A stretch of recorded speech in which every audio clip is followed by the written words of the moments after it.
इस दांत की रूट कैनाल करवानी पड़ेगी या हमें इस दांत की आरसीटी करनी पड़ेगी।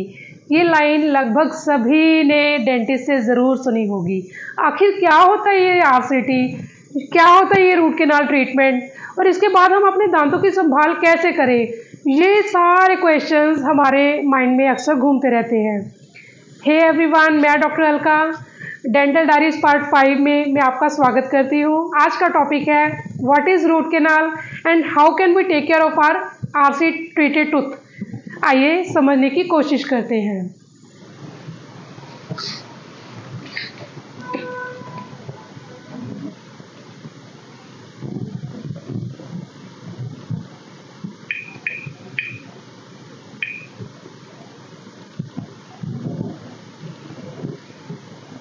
सबसे पहले हमें ये समझना पड़ेगा कि हमारे दांत की 3 लेयर्स होती हैं।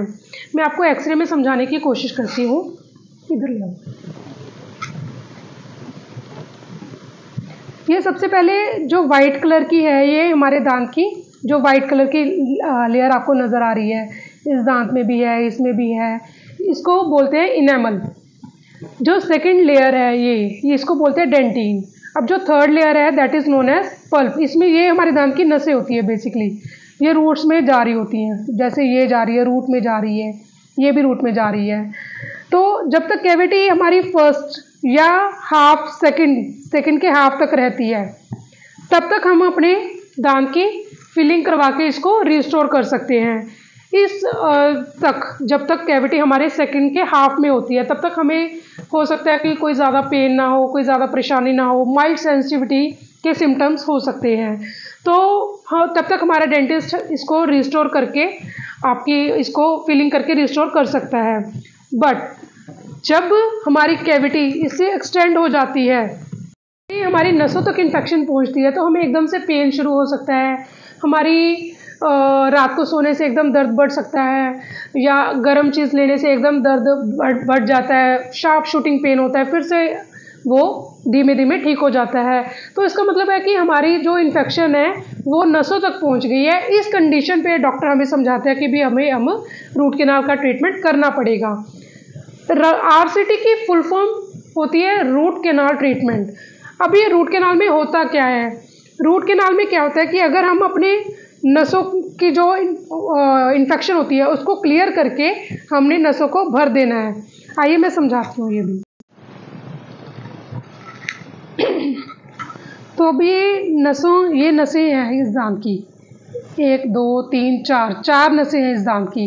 तो इन नसों की सफाई करी, ये डेंटिस्ट आपका मशीन के थ्रू दांत सफाई करता है और नसों को भर देता है, फिर ऊपर से दांत को भर देता है।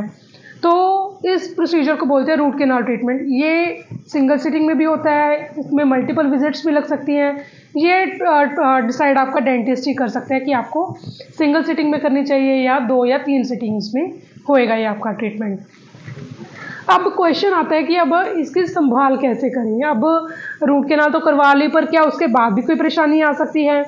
परेशानी तब आ सकती है अगर हम रूट कैनाल के ऊपर वाले दांत के ऊपर कैपिंग ना करवाएं। जब हमने कैपिंग नहीं करवाई तो ये दांत के ऊपर अचानक से कोई प्रेशर पड़ गया तो ये दांत टूट सकता है। तो capping is utmost important, otherwise आपका जो रूट कैनाल ट्रीटमेंट है वो फेलियर हो सकता है। नंबर 1, अब इसकी संभाल करें कैसे? अब जैसे हमारा रूट कैनाल ट्रीटमेंट चल रहा है तो हमें ध्यान रखना है कि हमने उस तरफ से कोई भी चीज़ बाइट नहीं करनी, क्योंकि उस पर प्रेशर पड़ता है, अगेन हमारा दांत ब्रेक होने के चांसेस रहते हैं। नंबर 2 पे हमें अपने दांत की सफाई का ज़रूर ध्यान रखना है। अगर खाया पिया दांतों में फंसा रहेगा तो वो हमारे दांत को नुकसान पहुंचा सकता है। इसके लिए आप फ्लोस कर सकते हैं, इंटरडेंटल ब्रश यूज़ कर सकते हैं, आप गर्म पानी में नमक डाल के कुर्लियाँ कर सकते हैं, और टूथपिक और प्लकर वगैरह का इस्तेमाल बिल्कुल नहीं करना चाहिए। और अपने डेंटिस्ट को आप आफ्टर 6 मंथ्स ज़रूर विज़िट करें। और अगर आपके मन में कोई बात है, कोई क्वेश्चन है, तो आप मुझसे ज़रूर पूछ सकते हैं। आपको मेरी वीडियोस कैसी लगी आप मुझे ज़रूर बताइए। अगर आपको ये इन्फॉर्मेशन अच्छी लगी तो आप प्लीज़ हम वीडियो को लाइक करके चैनल को सब्सक्राइब ज़रूर करें, ताकि आप तक हमारी जो इन्फॉर्मेटिव वीडियोज़ हैं वो पहुँचती रहें। Thank you.